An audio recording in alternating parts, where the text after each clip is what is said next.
नंगौ तामुलपुर जिल्ला दुलाराय बर' फरायसा आफादा सानसेनि हाबाफारिजों दुलाराय बर' फरायसा आफादनिनो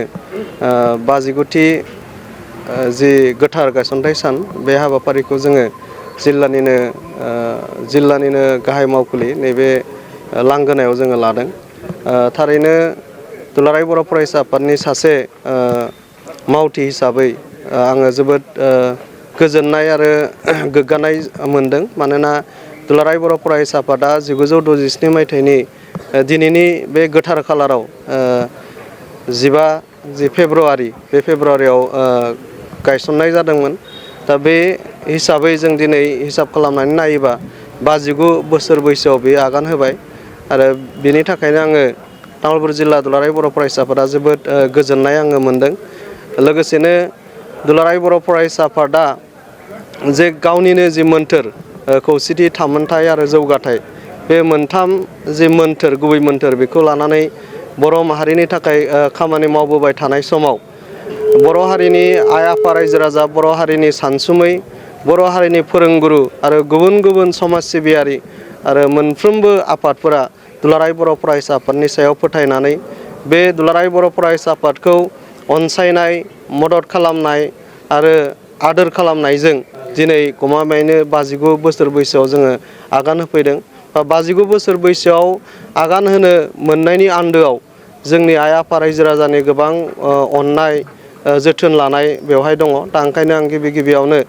दुलाराय बर' फरायसा आफादनि सासे बिबानगिरि महरै आङो साफ्रोमबो आइ आफा रायजो राजा बिथांमोनखौ आङो बे समाव खुलुमनाय सिबिनायखौ आङो बे समाव बावदों। जाय बिथांमोन जायफोर देहा आरो गोसो सोलेर होनानै बावसोमनानै दुलाराय बर' फरायसा आफादाव खामानि मावलांबाय, जायफोर दिनै मावलांनायनि उनाव सोरबाया मुंख्लं जादों, सोरबाया रुंसारि जादों, साफ्रोमबो गेदेमा दुलाराय बर' फरायसा आफादाव खामानि मावलांनाय बिथांमोननि जि मुंख्लं जालांनायनि जि गोथार जिउमा, रुंसारि जालांनाय गोथार जिउमा, बिथांमोननिसिम आं बे समाव खुलुमनाय सिबिनायखौ आं बे समाव बावहरदों आरो मिजिंथिगोन दुलाराय बर' फरायसा आफादनि बिबानगिरि हिसाबै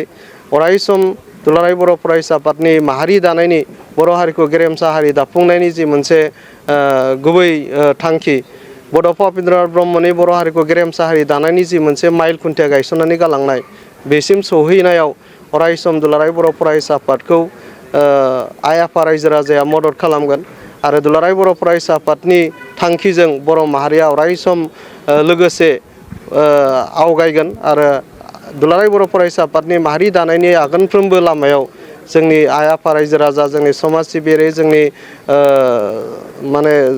इन्टेलेक्सुयेलफोर आरो बर' माहारिनि माहारियारि आफादफोर अरायसम एबसुजों थाफानानै आगान मिलायनानै बिथांमोनाबो बर' माहारि दाफुंनायाव खामानि मावलांगोन बेखौ जोङो मिजिंथियो।